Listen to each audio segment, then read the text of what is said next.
bien que tous ces bons vieillards s'orientent dans le paradis. Il faudrait bien que tous ces bons vieillards s'orientent dans le paradis.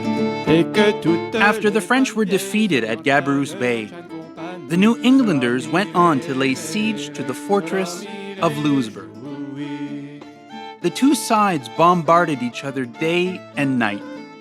But caught between the New England Army on one side and the British Navy on the other, Louisbourg had no choice but to surrender.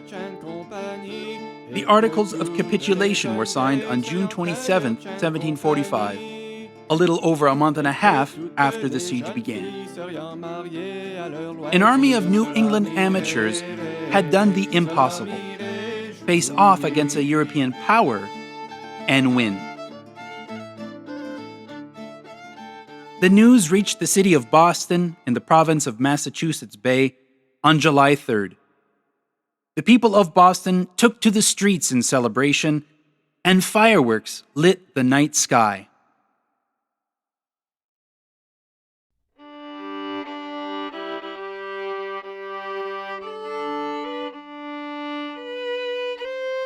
Details about the siege and surrender of Louisbourg went to print in the form of a song called New England Bravery, which now echoed through the city's narrow streets. The lyrics were set to the tune of Chevy Chase, the song you're now listening to. One verse of the song described the landing of New England troops at Gabarus Bay. We quote, "Though opposed by Maupin with full 200 men, a handful of our gallant lads did drive them back again. Some few were taken prisoners, and many killed outright, which taught the French at Louisbourg, New England men can fight." Somewhere in Boston, Antoine de La Boularderie likely heard the commotion as it spread across the city. After he had been captured by enemy soldiers on the shores of Gabarus, he had been taken aboard the English fleet, where he no doubt received needed care for his gunshot wounds. The night before the Articles of Capitulation were signed, the ship he was aboard weighed anchor and sailed for Boston, meaning that his arrival in the town would have coincided with the news of Louisbourg's surrender. We don't know if Laboularderie ever heard the lyrics of New England Bravery that mentioned Maupin and the French prisoners, which was a reference to himself, or what he thought of them if he had. Regardless, there were likely more pressing things on his mind. For example, how were his wife and children coping without him back in Cape Breton? Madame de la Boularderie was actually pregnant during this whole ordeal. Little Jean Richard would be born in September of 1745. What would happen to their homestead in Little Brador? And who from Louisbourg had died during the siege, and who had survived?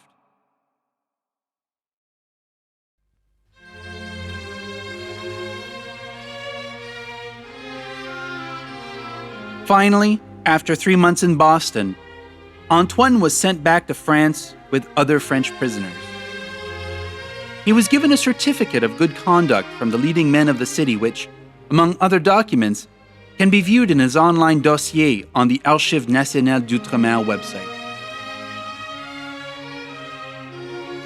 With nowhere to go, Laboularderie requested an appointment to La Compagnie Franche de la Marine, France's colonial troops. He lived in the city of Quebec on a reduced military income. The whereabouts of his family at this time is not clear. Back in the Maritimes, years came and went, and the war dragged on. France concocted an ambitious plan to retake Louisbourg and Acadia from the British. But the endeavor collapsed when the French fleet tasked with the undertaking was struck with disease, and the expedition's leader, the Duc d'Anville, died aboard his ship in Chebucto Bay. Meanwhile, in Louisbourg, the New Englanders continued to make themselves comfortable, working on the town's fortifications and erecting new buildings. Although Great Britain would keep a hold on Louisbourg and mainland Nova Scotia for the time being, skirmishes between British and French forces ensured that the Maritimes remained a hotbed of military and guerrilla activity. In 1748, after nearly 8 long years of war, the belligerent nations sat down at the negotiating table and hammered out a draft of what would become the Treaty of Aix-la-Chapelle. In exchange for Madras, India, France secured the return of Cape Breton from the British. The New Englanders, who had spent so much time investing in Louisbourg, were absolutely furious. The French, on the other hand, began preparations for their return to Ile Royale. Soon after the signing of the treaty, Antoine received the following orders from Versailles.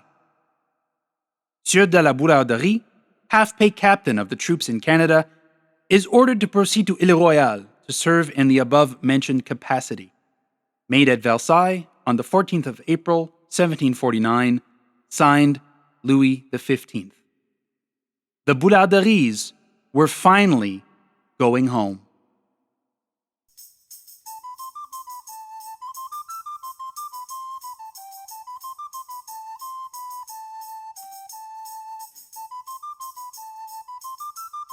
Louisbourg and the island of Cape Breton were returned to the French on July 23, 1749, and Antoine was part of the first contingent to return. He saw active duty in the Louisbourg garrison for about a year, being one of only 4 garrison captains available who could mount a guard. According to a list of the Boularderies' children found in Les Derniers Jours de l'Acadie, at least 3 of them would have been serving as cadets in the Louisbourg garrison: François de La Boularderie, Louis de Benneville, and Jean-Richard de Saint-Aubin, all between the ages of 3 and 10. Gaston Dubosc de Beaumont, who compiled the correspondence published in Les Derniers Jours de l'Acadie in the late 1800s, explains that it was not unheard of in the 18th century to have the children of officers enlist and fight in the army, a stark reminder of how different things were 3 centuries ago. The effects of the war and the New England occupation could be seen across the island. Ingonish, one of the largest settlements in Cape Breton outside of Louisbourg, was abandoned and remained uninhabited for over half a century. Port Dauphin, today's English town, had been burnt to the ground not long after Louisbourg's surrender. Saint-Esprit, a large cod fishing settlement just north of today's St. Peter's, had been bombarded from sea by New England ships. And Little Bredor, the settlement that the Boularderies had built from the ground up, had also been targeted during the war. Although the order of events is not clear, at some point Antoine asked to be relieved of duty so he could go back to his land at Little Bredor. Instead of finding his beautiful house, however, what he found was a pile of ash.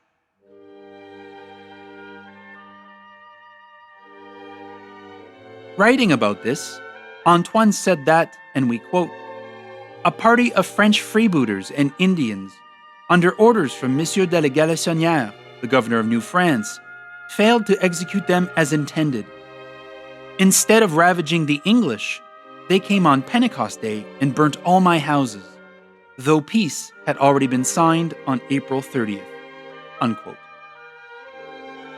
We can't begin to imagine how this news must have unhinged the Boularderies, who, with the birth of Michel Hippolyte de la Boularderie on August 27, 1749, were now a family of no less than 6. With no income from their land, and Antoine no longer serving as commandant of Ingonish, this must have been a very bleak time for the Boularderies. That being said, the Boularderies' orchards had survived the attack. The land itself was still valuable, and unlike Ingonish, people were still choosing to live in Little Brador. For example, in 1752, there was a population of 60, a decent number for the community. Antoine had also been promised the Cross of Saint-Louis, a military medal that included a pension upon returning to Louisbourg. And so, with little alternative, Antoine began the difficult process of rebuilding their life at Little Brador.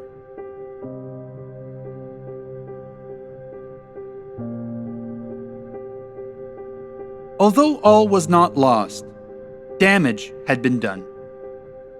Perhaps due to the stress of this situation, Antoine and his wife Éléonore began to drift apart, and whispers of the Boularderies' personal problems began to seep into the colonial gossip. The Count de Raymond, governor between 1751 and 1753, made the following ambiguous remark about Antoine in a letter written to the Minister of the Marine. Laboularderie is a former officer who has been thoroughly corrected of all his past misconduct, and whom I have managed to restrain so well that there is no longer any issue with the continual disputes he used to have with his vassals and the people on his property in Little Brador. Historian Dale Miquelon says that, and we quote, "There is evidence of the Boularderies' estrangement as early as 1751, when he turned over to Madame La Boularderie the fishery at Ingonish, she promising to demand nothing more from him for any reason." Although we don't know the context of Raymond's and Madame de La Boularderie's comments, it seems that Antoine's proud and noble facade was beginning to crack under years of continuous strain.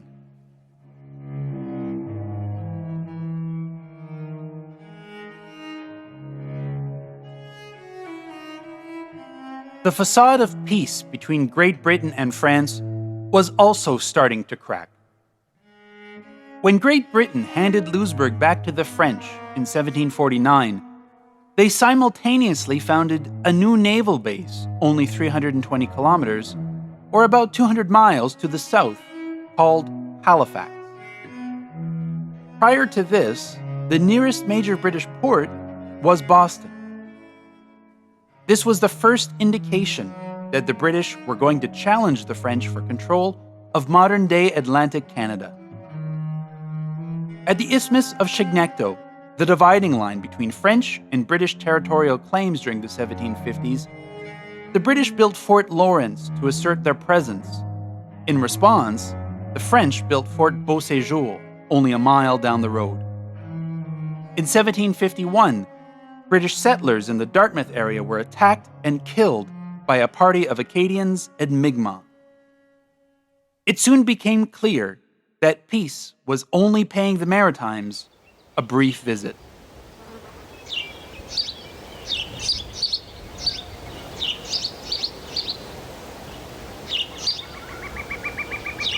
While this situation simmered, Antoine chipped away at rebuilding his family's prospect. It's now the late summer or early autumn of 1754, and we return to the very beginning of our three-part episode. Antoine is in Little Brador, inspecting the progress of his establishment. He lumbers down towards the shore, where the fishermen are hard at work. Suddenly, Laboularderie finds himself staring down the barrel of a gun held by one of his own hired laborers. His life flashes before his eyes. The man pulls the trigger, and Antoine falls to the ground. Picture the scene. The assailant is overpowered by the fishermen who have rushed to Antoine's aid, and his pistol is wrestled from his hands. Antoine is lying on the ground and bleeding, but miraculously, the bullet only grazed his head. Soon after, the attempted murderer is rushed into a boat and sent off to Louisbourg for trial. Unfortunately, it seems that the disputes between Antoine and his vassals were not over, as the Count de Raymond had previously suggested. On a side note, this is now the second time that Antoine has been shot on Cape Breton soil. News of this event spread throughout the colony, and what happened next is preserved in a letter written by one Michel Desbourbes on December 23, 1754. Monsieur de la Boularderie received, some time ago, a gunshot to the head from one of his men, who fired at him in revenge for some lashes he had given him. The servant was arrested and thrown into jail. A few days later, Monsieur de la Boularderie came to Louisbourg to denounce him to the king's prosecutor. The trial was conducted, and the servant was about to be condemned when, one night, the corporal on guard at the fortress received orders to hand over the keys to the jail where Monsieur de la Boularderie's servant was being held. A locksmith was brought in, who cut off his irons as well as those of another criminal. Both of them were taken out and put aboard the Esther, which set sail at daybreak for Saint-Domingue. Monsieur Prévost is the author of this escape. For some unknown reason, the financial administrator of the colony, second only to the governor, had let Antoine's attempted murderer escape. This was yet another blow to the Boularderie family. In the same year, some 2,000 kilometers away, a skirmish between French and American colonists in the Ohio country heralded the return of open warfare between the French and British to North America, and the repercussions reverberated all the way to Cape Breton. Although war had not yet been officially declared, the British took the initiative and captured Fort Beauséjour from the French in 1755. Then, the British Navy out of Halifax instituted a blockade of Louisbourg, capturing some 20 French fishing or merchant ships in 1755 alone. And later that year, the British began systematically removing the Acadian population from mainland Nova Scotia. Louisbourg officials did not deceive themselves. They knew that once war was declared, Louisbourg would be one of the first targets. As if sensing the approaching storm, on September 1st, 1755, Antoine penned the letter that's been woven through this three-part episode. He addressed it to a high-ranking military officer who had served in Louisbourg but was now back in France. It was Antoine's hope that the letter would somehow find its way to either the halls of Versailles, where the nation's ministers would realize that they had forgotten about him, or to a wealthy protector who would advocate for him in France. In this letter, he outlines his service in the War of Polish Succession, as discussed in Part A of this episode. Then he expounds on the hardships he experienced carrying out the king's orders with regards to his estate at Little Brador, and the courage he displayed in the face of extreme danger at Kennington Cove in 1745. But we truly start to sense Antoine's mounting desperation when he cuts to the chase and states that the Cross of Saint Louis, promised to him nearly 7 years ago, and the pension that came with it, had never arrived. He wrote, and we quote, I throw myself at their feet, imploring them to grant me the Cross of Saint Louis, the fixed command of Port Dauphin, which is near my estate, or a gratuity sufficient to restore it. Historian Dale Miquelon, referring to Antoine's pleas for help, said that it was, and we quote, couched in the whimpering style then regarded proper in addressing a superior with favors to grant. The Ancien Régime saw Laboularderie as a gentleman. That he could not handle his money and became hopelessly indebted was regarded as a natural consequence of his class. Unquote. Whether this letter had any effect on Versailles is not known. But for us, the letter helps us to appreciate just how dire the Boularderie's situation had become by 1755. You can listen to a narration of this letter in the bonus episode that immediately follows this one.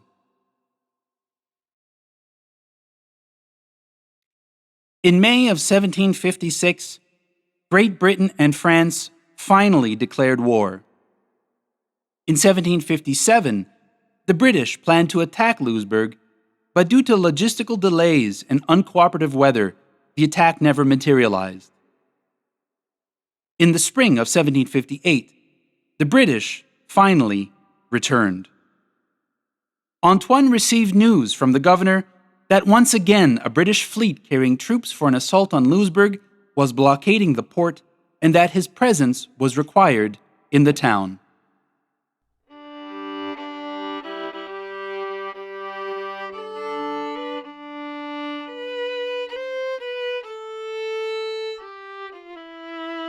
Antoine was not the same man he had been 13 years earlier, when Louisbourg was first attacked. The stress of the last few years had left its mark on the 50-year-old's body. The wounds he had received at Gabrous Bay in May of 1745 frequently reopened, and the bullet that had grazed his head 4 years ago had left a wound that had never properly healed. Despite his physical condition, Antoine once again got into a boat and, avoiding the British fleet, slipped into Louisbourg harbor. Early in the month of June, a British fleet of about 150 ships anchored in Gabrous Bay and prepared to disembark some 14,000 soldiers. But the presence of thick fog and heavy surf kept them from moving forward with their plan. They had chosen Kennington Cove as a landing site, the same place that the New Englanders had landed in 1745. This time, however, the French were prepared. Instead of sending only 80 volunteers to repel the enemy, 1,000 French troops now lay waiting for the British along the length of Kennington Cove. We can't say for sure where Laboularderie was at this pivotal moment in Cape Breton's history, whether posted at Kennington Cove or within the fortress walls. Due to his persistent health issues, it seems likely that he was within the walls of Louisbourg.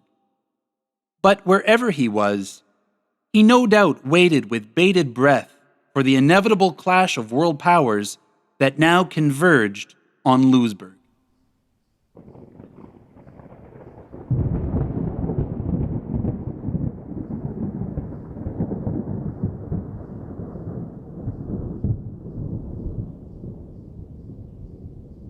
At 4 o'clock in the morning, on Thursday, June 8th, 1758, the rumble of distant cannon fire was heard in Louisbourg. The weather conditions had finally cooperated. The British had begun their landing, and French forces had opened fire on the enemy. Within the next hour, people back in Louisbourg would have likely noticed a faint orange glow in the sky in the direction of Kennington Cove, framed against the blackness of night. It's not difficult to imagine the town suspended in uncertainty in the minutes that followed, wondering what in the world would happen next.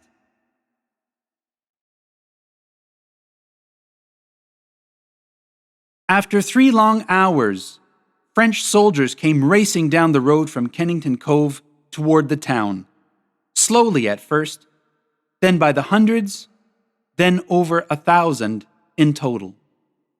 The French were in full retreat. As they did so, they had set fire to their defenses. This was the orange glow that was likely visible in the sky above Kennington Cove.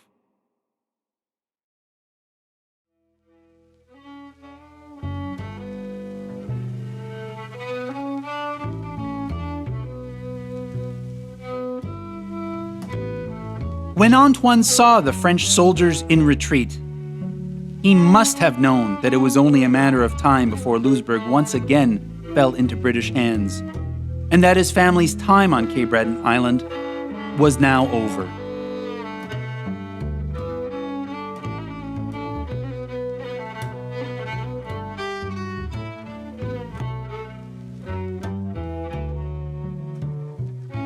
In what seemed to be no time at all, the British Army was everywhere. British and French batteries around Louisbourg cannonaded each other day and night. British bombs fell inside the town.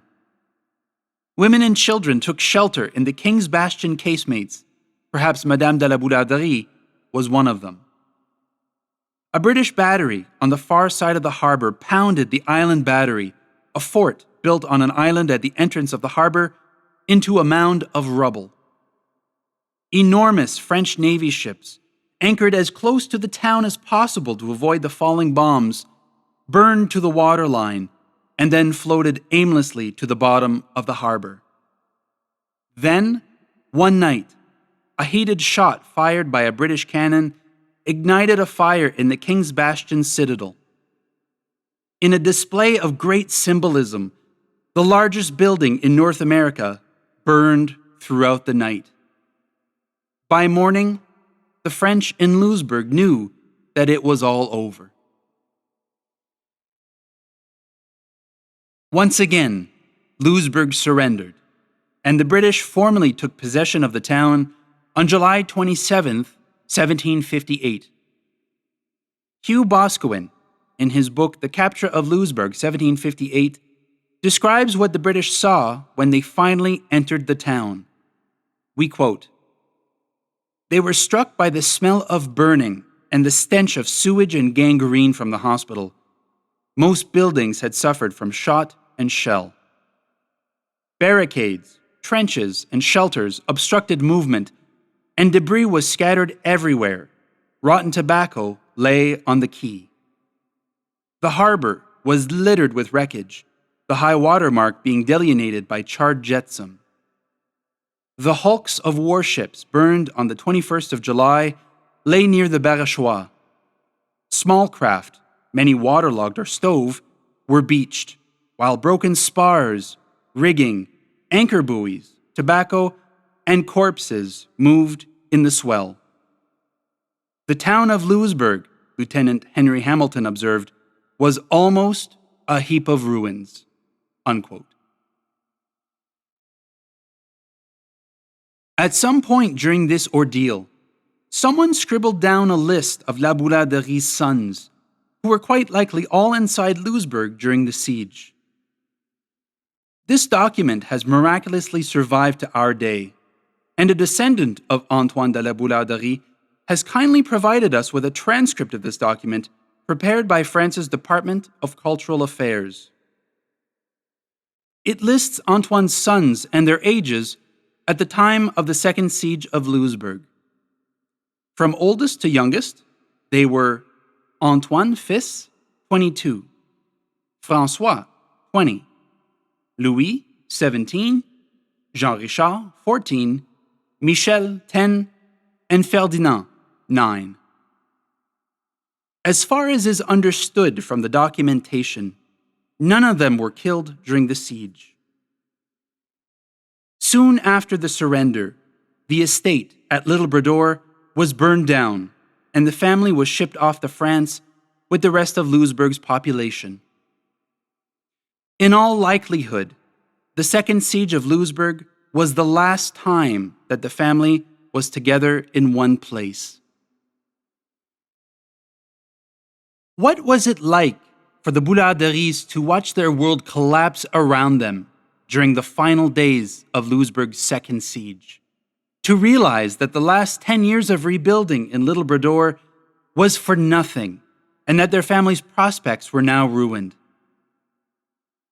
What was it like for Antoine's children to know that in all likelihood they were going to leave the only home they'd ever known and never return? That they would never again lay eyes on Cape Breton's rugged yet gentle landscape? That they would have to go back to a mother country that they never knew? The record is silent. We simply cannot say for sure. Back in France, Antoine lived off of charity.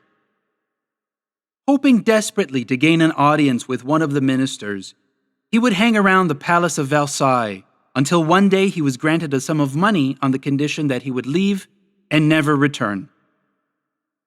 He also wrote the government incessantly, begging them to compensate him for his losses in Cape Breton. In one of these letters, Antoine said, and we quote, I am covered with wounds, deeply attacked by the stone which torments me cruelly, an ulcer on my leg resulting a long time ago from a cannonball explosion. My eyesight is suffering. My linen was stolen during my illness. For 3 years, I have had the same black suit on my body. He died penniless in Paris around 1771, at about 66 years of age. Madame de La Boularderie spent the rest of her life in a convent. She died around the year 1784. Antoine Fils, the Boularderie's oldest son, disappears from known records after 1758, as does Jean Richard. François, Louis, Michel, and Ferdinand would go on to serve in the colonial troops of French Guiana in South America. Two other names traditionally appear in the list of Antoine and Éléonore's children, Jean-Charles and Gérard. However, both Antoine and historian Del Miquelon confirm that the Boularderies only had 6 sons. This is a good mystery for another time. One of the Laboularderie's sons would resurface 20 years later during the American War of Independence and would reinvent himself as John La Boularderie de Treville. It's impossible to say exactly which of the Boularderie's sons this was, but there's no doubt it was one of Antoine's and Éléonore's boys. Treville, like many French soldiers, fought with the Americans against the British, but his story takes a surprising turn. Treville was suspected of being a British spy. Somehow, Treville was acquainted with General Charles Cornwallis, the British general famous for his surrender at Yorktown, Virginia, in 1781. How this relationship came about, and how true it is that Treville was actually spying for the British, is a question best left for historians of the American Revolution. After the war, Treville settled down in South Carolina, fighting to restore his reputation and often dueling with those he felt offended his honor. He died in 1791.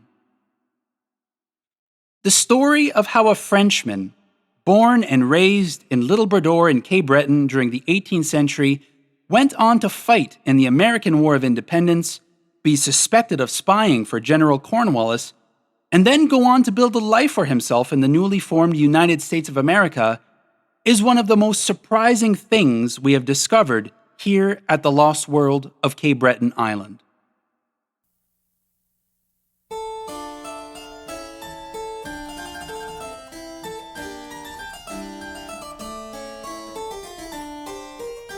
How can we summarize our episode on the Boularderies and the impact they had on Cape Breton Island?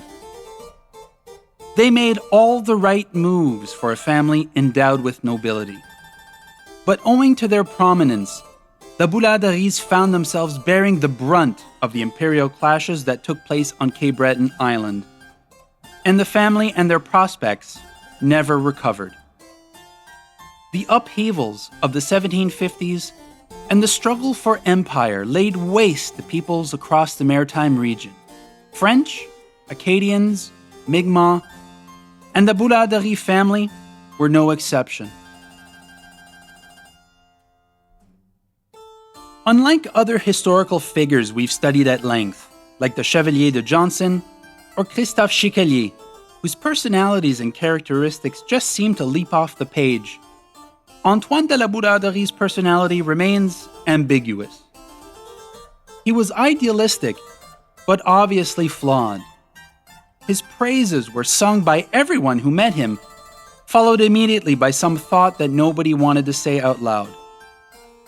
He was often the most qualified in the room, but frequently disregarded.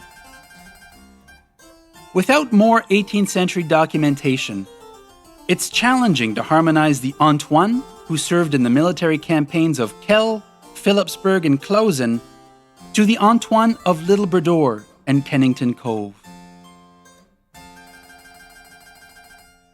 Despite the passing centuries, the Boularderie's legacy continues to arrest the imagination of Cape Bretoners, Nova Scotians, and Canadians alike. When much of what happened before 1800 is relegated to the pages of a history book, this family's hopes, dreams, setbacks, and failures echo from the distant past and into the collective cultural memory of Cape Bretoners, a stark reminder of a time when Cape Breton and Atlantic Canada were not the calm, peaceful places that they are today. About 7 years after the capture of Louisbourg in 1758, Samuel Holland, a British surveyor, began the difficult task of assessing Cape Breton Island for the possibility of future British settlement.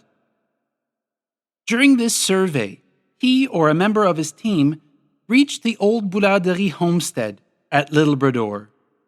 Holland wrote, Monsieur Boularderie had a convenient habitation with a fine farm, which produced grain of all sorts, equal to any in Canada. This house was burned by us after the taking of Louisbourg, but the orchard, which was very good, remains with all sorts of fruit trees. By this it appears that many parts of Cape Breton are as capable of improvements in agriculture as Canada. Holland noted that Little Brador was now home to a handful of Acadian and English families who had settled there in the years following the Second Siege of Louisbourg. The early 1800s saw the arrival of new families from the Scottish Highlands who, like Louis-Simon de La Boularderie nearly a century before, chose to make Boularderie Island their new home. Today, the communities of Alder Point and Pointe-à-Coney, both located in the Boularderie's old concession, have a combined population of over 500. Although the Boularderies of Little Brador are long gone, their name, legacy, and the community they created live on in Cape Breton Island.